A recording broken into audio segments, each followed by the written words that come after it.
KPU Banjarmasin menggelar rapat jadwal kampanye rapat umum bersama partai politik peserta pemilu 2019. Kampanye rapat umum parpol di Banjarmasin ini nantinya dibagi menjadi 5 zona, dan setiap zona memiliki beberapa titik kampanye. Peserta kampanye dilarang. Yang pertama itu adalah KPU Banjarmasin menggelar rapat jadwal kampanye rapat umum bersama partai politik peserta pemilu 2019. Selain dihadiri Komisioner KPU Banjarmasin, rapat koordinasi kampanye rapat umum pemilu serentak tahun 2019 juga dihadiri Ketua Bawaslu Banjarmasin, Satpol PP Banjarmasin, unsur TNI Wan Polri di Hotel Palem di Jalan Es Parman Banjarmasin Barat, tengah hari Selasa 12 Maret 2019. Kampanye rapat umum parpol di Banjarmasin ini dibagi menjadi 5 zona, dan setiap zona memiliki beberapa titik kampanye. Sedangkan kampanye rapat umum baru boleh dilakukan 21 hari jelang masa tenang atau 24 Maret hingga 13 April 2019.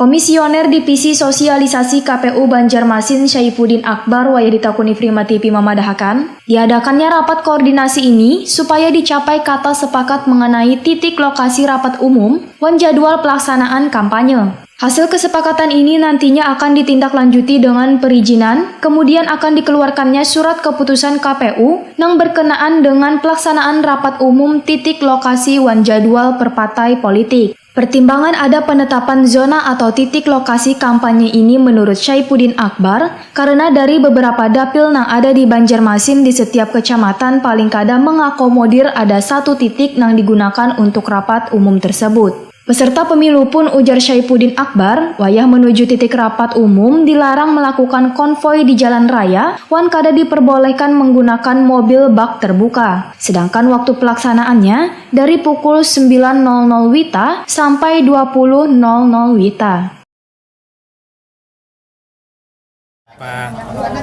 Dapil yang ada yang mungkin ada yang banyak, ada yang sedikit kan. Jadi itu tergantung nanti lokasi. Memang di Kota Banjarmasin kan agak sulit untuk lokasi yang agak begitu luas, begitu banyak menampung banyak orang. Dan lokasi-lokasi yang ada itu kan milik pemerintah kota dan milik pemerintah provinsi. Dananya ditanggung siapa?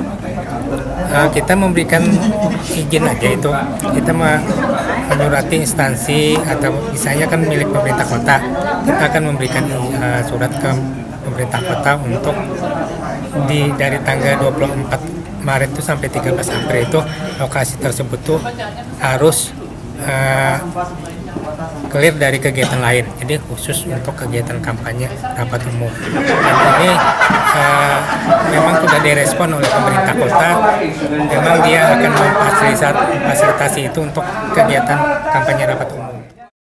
Sebelumnya, KPU Banjarmasin menentukan 14 titik lokasi rapat umum, kemudian ada beberapa titik yang dihilangkan nang kaya Stadion Lambung Mangkurat di Palima Banjarmasin Selatan, wan panggung Taman Budaya di Jalan Hasan Basri Banjarmasin Utara. Jika ada nang di luar dari titik nang sudah di SK-kan, maka peserta pemilu tersebut dianggap melakukan pelanggaran.